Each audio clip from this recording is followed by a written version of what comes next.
उपनिषदों में क्या है और उपनिषद क्यों पढ़ना चाहिए। मित्रों, हमारे अध्यात्म के जगत में संस्कृत का जो वाङ्मय है वो श्रेष्ठ है। उससे ज़्यादा अध्ययन, मनन, चिंतन और ध्यान और विश्व के किसी भी जगह पर नहीं हुआ। तो संस्कृत के जो बड़े बड़े ऋषि हुए वो उनकी अपनी एक धारा है, परंपरागत रूप से चली आई धारा है।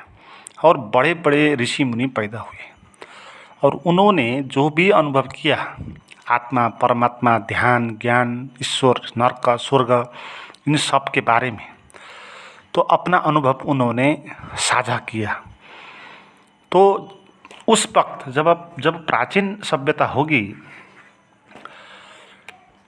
तो लिखने का आविष्कार नहीं हुआ था, तो बोल के ही वो अपना बात शेयर करते हैं और लोग उनमें से जो असली शिष्य होते हैं वो उनको बचा के रखते हैं और फिर आगे जो असली शिष्य आएगा तो उसके कान में वो बता देते हैं। तो ऐसे ही ये परंपरा बहुत समय तक चलती रही। इसको श्रुति परंपरा कहते हैं। तो एक मुख से दूसरे मुख से ऐसे अध्यात्म का जो गुप्त ज्ञान है वो चलता आया और लिखने का आविष्कार भी हुआ। तब भी ऋषियों ने लिखा नहीं, क्योंकि उनको पता था कि लिखने के कारण ये बात सामान्य हो जाएगी और आम आदमी तक पहुंच जाएगी और आम आदमी उसका गलत व्याख्या करेंगे और बात कहाँ का कहाँ पहुंच जाएगा और लोग अपना सुगति को दुर्गति बना देंगे। तो ये जो अध्यात्म की गुह्य रहस्य की बात है वो बिल्कुल पात्र के कान में ही कहना चाहिए। इसलिए प्रारंभिक परंपराओं में अभी भी वो परंपरा कहीं कहीं जीवित है। तो वहाँ पर क्या होता है कि गुरु शिष्य के कान में ये बताते हैं अध्यात्म की गुप्त बात। और बाद में लिखने का ज़माना आया और इनमें से बहुत शिष्यों ने गुरुओं को जब वाक्य है, महावाक्य है, उनको लिपिबद्ध कर लिया। तो ऐसे लिपिबद्ध होने के कारण बाद में ज्ञान का संग्रह बन गया और उसे कहते हैं वेद। मगर उस वक्त बहुत सारे विषय नहीं थे। आज के ज़माने में जो बहुत सारे विषय है, साइंस का अलग विषय है, राजनीति शास्त्र का अलग विषय है, कर्मकांड का अलग है, ज्योतिष का अलग है, तो गणित का अलग है, इतिहास का अलग है, भूगोल का अलग है। तो इस किस्म के अनेक विषय पहले के ज़माने में नहीं होते थे। तो उस वक्त क्या होता था कि जो भी ज्ञान आता था बहुत व्यक्तियों के मदद से, तो वो ज्ञान एक ही जगह लिखा जाता, वो उसको बोलते हैं वेद। आज के ज़माने में जो इंसाइक्लोपीडिया ब्रिटानिका होती है तो वहाँ पर सभी कुछ लिखते हैं। ऐसे समझे कि आज के ज़माने में जो इंटरनेट है तो इंटरनेट में आप सभी विषयों के बारे में एक ही प्लेटफॉर्म पर आप देख पाएंगे। वहाँ पर अध्यात्म का प्रवचन भी सुन पाएंगे, वहाँ वेश्या का अनुभव भी आप वहाँ सुन पाएंगे, गणित की बात भी वहाँ पर होगी और साइंस की बात होगी और राजनीति की बात होगी, भूगोल की बात होगी, इतिहास की बात होगी। तो ऐसे ही पहले वेद ऐसे ही एक चैनल था। तो जहाँ से भी जो भी ज्ञान इकट्ठा होता था वहाँ पर वो लिख लिया जाता था और वो शासकों के हाथ में होता था। और वेद का अर्थ ही होता है ज्ञान, नॉलेज। वेद का अर्थ नॉलेज है। तो क्या हुआ कि ज्योतिष के, कर्मकांड के, विज्ञान के, व्याकरण के, भाषा साहित्य के और अध्यात्म के और सभी विषयों के बारे में जो भी ज्ञान आया बाहर, उस सब को उसमें लिख देते थे।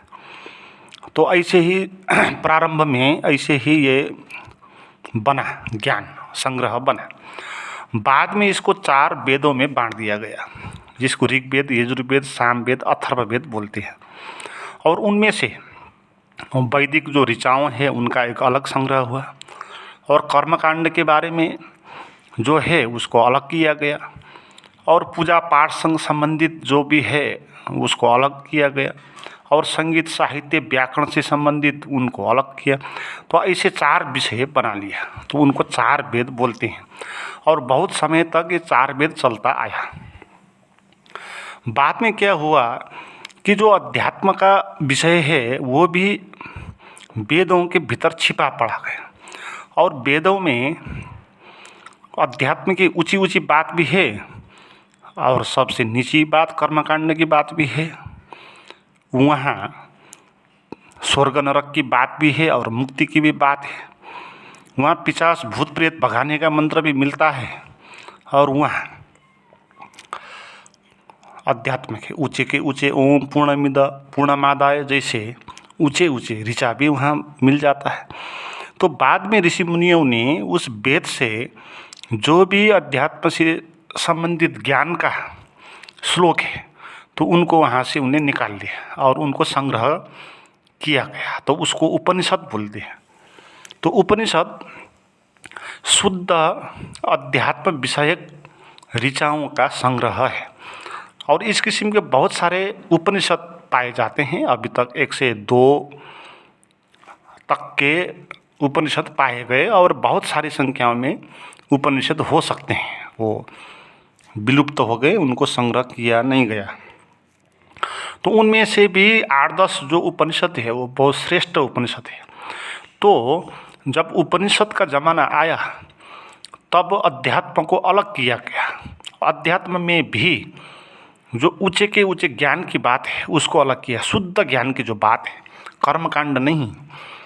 अध्यात्म के नाम पे वो पिशाच और भूत प्रेत और आत्मा की बात और श्राद्ध करना और ये बात उसमें है नहीं, और मूर्ति पूजा और पूजा अनुष्ठान ये कुछ भी नहीं। शुद्ध केवल ज्ञान, आत्मा क्या है, परमात्मा क्या है, स्वर्ग क्या है, नरक क्या है, मुक्ति क्या है, बंधन क्या है, मन क्या है, मन से कैसे हम ऊपर उठ सकते हैं, और ध्यान क्या है, और अध्यात्म क्या है। तो इन आधारभूत प्रश्नों से रिलेटेड जो श्रेष्ठ ज्ञान की जो ऋचा है उनको संकलित करके उपनिषद बना गया। तो जब उपनिषद बना तब ऋषि मुनियों ने उसको वेदांत भी कहा। तो वेदांत का अर्थ उपनिषद ही है। तो इसको वेदांत क्यों कहा गया? इसमें वेदों का अंत कर दिया। वेदांत यानी वेद का अंत। उपनिषद आ गया तो हमने कूड़े कचरे से जो आवश्यक बात है उसको वहाँ से निकाल दिया। तो अब वेद का कोई आवश्यकता है नहीं, और वेद को अध्ययन करना एक किस्म से अंधविश्वास में पड़ना है या समय को बर्बाद करना। इसलिए वहाँ से जो असली हीरा है हमने ढूंढ के उसको उपनिषद में ला दिया। तो आप उपनिषद पढ़ो, वो वेदांत है, और आपको वेद पढ़ने की आवश्यकता है नहीं। तो इस तरह उपनिषद शुद्ध ब्रह्म ज्ञान का शास्त्र होता चले गया। और उपनिषद की जो परंपरा है उसमें बहुत अद्भुत बात है। उपनिषद का अर्थ ही ये होता है कि जो गुरु के पास बैठ के जो ज्ञान का अनुभव होता है, उपनिषद, गुरु के पास बैठना। तो गुरु के पास बैठकर गुरु को जो हुआ है, जो मुक्ति का अनुभव हुआ है, तो वो अनुभव आपके भीतर भी हो सकता है। तो वो सत्संग के कारण हो सकता है, और कुछ बातें समझनी भी है तो वो श्लोक, बहुत महत्वपूर्ण श्लोक उसमें आते हैं। तो उपनिषदों में अध्यात्म उपनिषद, ईशावास्य उपनिषद, कठोपनिषद, निर्वाण उपनिषद, मुंडक्योपनिषद, श्वेताश्वर उपनिषद, छांदोग्य उपनिषद, ये महत्वपूर्ण उपनिषदें हैं। और इनमें भी ईशावास्य उपनिषद और अध्यात्म उपनिषद बहुत ही महत्वपूर्ण है। तो इन उपनिषदों का आपको अध्ययन करना चाहिए अगर आप अध्यात्म के विषय में आगे बढ़ना चाहते हो तो, क्योंकि इससे ऊंची बात और कहीं कही नहीं गई, और इससे शुद्ध बात भी कहीं नहीं कही गई। इनमें आप कहीं भी नहीं पाएंगे कि आप ऐसा अनुशासन पालन करो, ऐसा व्रत करो, तपस्या करो, ऐसा खाना खाओ, ऐसा व्यवहार करो, ये कहीं भी नहीं कहा गया। इनमें शुद्ध रूप से जो ज्ञान की बात है वो कही गई। तो इसीलिए ये श्रेष्ठ कोटि का ज्ञान है। इसको सांख्य योग भी कहते हैं। कहते हैं बाद में जब गीता आई तो कहा गया सर्वोपनिषदों गावो दुग्धा गोपाल नंदन। सभी जो उपनिषद है वो गाय है और वहाँ से जो गीता है वो गाय से निकला हुआ दूध है। तो बाद में गीता को श्रेष्ठ साबित करने का प्रयास हुआ, मगर उपनिषद में जो श्रेष्ठता है वो उस शिखर तक गीता भी नहीं पहुँच पाई। तो उपनिषदों का सार गीता में देखना अच्छा नहीं होगा। गीता में बहुत सारी बात आई कर्म योग, ज्ञान योग, भक्ति योग के बारे में, मगर उपनिषदों में जो शिखर तक पहुंचा गया, जहां तक आदमी तर्क और चिंतन के सहारे जा सकता है, तो वहां तक वो चले गए। तो उसके बाद का भी जो भी कह सकते हैं हम, वो बात भी उसमें कही गई। उसमें निर्वाण उपनिषद आया, उसमें छांदोग्य उपनिषद आया। अब छांदोग्य उपनिषद में जो ओमकार की बात आई वो उपनिषद का ही देन है और बहुत ही विस्तार से और विवेचन के साथ, विश्लेषण के साथ उस ओमकार को स्थापित किया गया, छांदोग्य उपनिषद। तो विचारों के पार के जो अनुभव हो सकते हैं उसके भी चर्चा वहाँ पर है। और बंधन और मुक्ति की जो भी बात है, वो सभी प्रश्न जो हो सकते हैं, एक श्रेष्ठ पात्र जो भी प्रश्न पूछ सकता है वो सभी प्रश्न उसमें पाए जाते हैं। जैसे अध्यात्म उपनिषद आप देखें तो वहाँ पर ऋषि के आगे बैठ के संविदा लेके वो शिष्य पूछेगा कि बंधन क्या है, मुक्ति क्या है, हम कैसे इस चक्रव्यूह से बाहर आ सकते हैं। आप सर्वसार उपनिषद में देखें, सभी उपनिषद का सार ग्रंथ है वो सर्वसार उपनिषद। आप सर्वसार उपनिषद के बारे में ओशो ने जो प्रवचन दिया है वो आप सुन सकते हैं, बहुत फायदामंद होगा। सर्वसार उपनिषद में इसी में आ गया ये ओम पूर्णमिदम, और इसमें जो आखिरी बात है वो पहले ही कही गई और उसके बाद शिष्य समझ नहीं पाया तो उसे नीचे नीचे उसमें बात आगे बढ़ती गई। और उपनिषद में ये मन के ये पंच तत्वों के बारे में चर्चा है। शरीर 5 किस्म के शरीर की बात है। अन्नमय कोश, प्राणमय कोश, मनोमय कोश, विज्ञानमय कोश और आनंदमय कोश, और 5 किस्म के शरीर की बात हुई। और कैसे कैसे आहार विहार होने के कारण कैसे कैसे शरीर हमारे साथ प्रकट होते हैं और कैसे कैसी योनि होती है उस शरीरों के कारण, तो उसमें भी सविस्तार चर्चा किया गया। तो उपनिषदों में जड़ और चेतन करके जो आत्मा है, आत्म तत्व है, उसको पूरा चिंतन किया गया और जड़ जो है उसके भी चिंतन की गई। और इसमें आपको अंतःस्करण की बात की गई और इसमें मन क्या है, विचार क्या है, भाव क्या है और तत्व कितने किस्म के हो सकते हैं, ये सभी जो भी हो सकता है सभी पर उन्होंने प्रकाश डाला। और ये भौतिक पंच भौतिक चीज़ों से बना हुआ शरीर है और इस शरीर से भीतर रहने वाला वो आत्मा, वो अंतःपुर में उसको पुरुष बोला गया और प्रकृति और पुरुष 2 हिस्सों में बांटा गया और परमात्मा को पुरुष बोला गया, पूर्व में रहने वाला। तो वो बात भी उसमें की गई।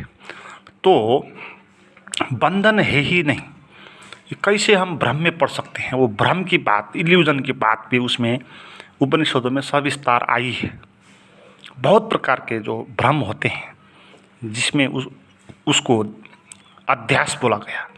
तो शरीर मैं हूँ समझने के कारण जो अध्यास होता है देहाध्यास बोलते हैं, ऐसे धर्माध्यास होता है। संसार के कारण हम कैसे, जैसे रस्सी को सांप देख लेते हैं तो ऐसे भ्रम हमको कैसे हो जाता है, तो उस पर चर्चा की गई उसमें। और ये सर्प और सांप और ये रस्सी का जो उदाहरण है बहुत बार उपनिषद में आया है। तो संसार को ऐसे ही एक सांप बोला गया जो है नहीं, रस्सी है मगर दिखता है सांप। तो ये भ्रम में हम कैसे पड़ गए, शरीर और मन को कैसे हमने मैं मान के इस पे हम चिपक गए। तो इसके बारे में भी सविस्तार वहाँ पर चर्चा है। और आदमी कैसे एक जीव है और जीव का क्या अर्थ होता है, वो उसमें बोला गया कि उपाधिग्रस्त जीव होता है, उपाधि से घिरा हुआ, रोग से घिरा हुआ, ऐसा रोग जो भ्रम से उत्पन्न है, अज्ञान के कारण उत्पन्न है। तो हमारे जीवन अज्ञान कैसे है, भ्रम के कारण अज्ञान है। और भ्रम कैसे उत्पन्न है, ऐसे ही सांप देख लेते हैं जैसे रस्सी में, तो ऐसे संसर्ग के कारण, निकटता के कारण हमको लगने लगता है कि यही मैं हूँ। जैसे शरीर हमारे सबसे नज़दीक है तो यही अनुभव में आता है, तो हमको लगने लग गया कि शरीर ही मैं हूँ। जब ये लगा कि शरीर मैं हूँ तो फिर मैं इसी में चिपक गया और बंधन इसी को बोलते हैं। मगर ये वास्तविक बात है नहीं, ये मानी हुई बात है, ये अज्ञान है। आप समझ लो कि आत्म तत्व जो मैं होता है वो होता नहीं शरीर से, उससे उसका आयाम ही भिन्न होता है। तो आप देखो, जैसे अंधेरे में आपने सांप देख लिया, रस्सी को आप टॉर्च लेकर जाओ तो उपनिषद एक टॉर्च है, वह आपको प्रकाश देगा, वह आपको टॉर्च, वो आपको देगा, दिखाएगा, देखो भाई क्या है। तो ऐसे प्रश्न होते हैं और शिष्य पूछता है कि बंधन क्या है, और गुरु उत्तर देता है कि बंधन होता नहीं। वो पूछता है कि मुक्ति क्या है, और गुरु उत्तर देता है कि बंधन ही नहीं होता तो मुक्ति कहाँ से हो। तो ऐसे ज्ञान के कारण, समझ के कारण, प्रज्ञा के कारण, बुद्धि और विवेक को सही तरीके से चीज़ों को समझने के कारण ही लोग अज्ञान से बाहर आ सकते हैं। ये बात उपनिषदों में बताई। और इसी उपनिषद के जो आधारभूत सिद्धांत है, तो इसी में रहकर जो भी सांख्य योगी आए वो इन्हीं के अनुयायी है या इन्हीं के फॉलोअर है। जैसे इसमें अष्टावक्र आए तो अष्टावक्र गीता में जो भी श्लोक हैं वो सभी श्लोक ऐसे ही है। मैं कैसे अहंकार में फंस गया, कैसे बंधन पड़ गया, और बंधन होता नहीं है, ये मानी हुई बात है। तो इस पर पूरे ही अष्टावक्र गीता में चर्चा की गई। ऐसे कृष्णमूर्ति आए तो उन्होंने भी इसी बात को आगे बढ़ाया। उन्होंने फर्क तरीके से, फर्क शब्दावली के साथ, और ऑब्जर्वर ऑब्जर्व, कंट्रोलर कंट्रोल्ड, इस किस्म के शब्दावली के साथ उन्होंने वही बात बताई कि कैसे हम बंधन में पड़े हुए हैं, अज्ञान कैसे विकसित हो गया और उस अंधकार में हम कैसे अपने को देख नहीं पाते। तो मित्रों, मैं आपको हाईली रिकमेंडेशन करूंगा कि आप उपनिषद का अध्ययन करें। उपनिषद करना ही चाहिए, क्योंकि उससे श्रेष्ठ बात कहीं आप पा नहीं सकते। तो उसकी जो सरल व्याख्या है, तो उसके ओशो की जो उपनिषद की व्याख्या है, तो वहाँ से आप उसको सरल तरीके से समझ सकते हैं। और मित्रों, इस ज्ञान की बात को अनुभव में भी लेना है। ऐसे ही शब्दों के सहारा कुछ नहीं होगा। तो अनुभव में भी जाने के लिए आपको गाइडेड मेडिटेशन के सहारे आपको वो आत्मानुभूति भी करनी है उस बात को।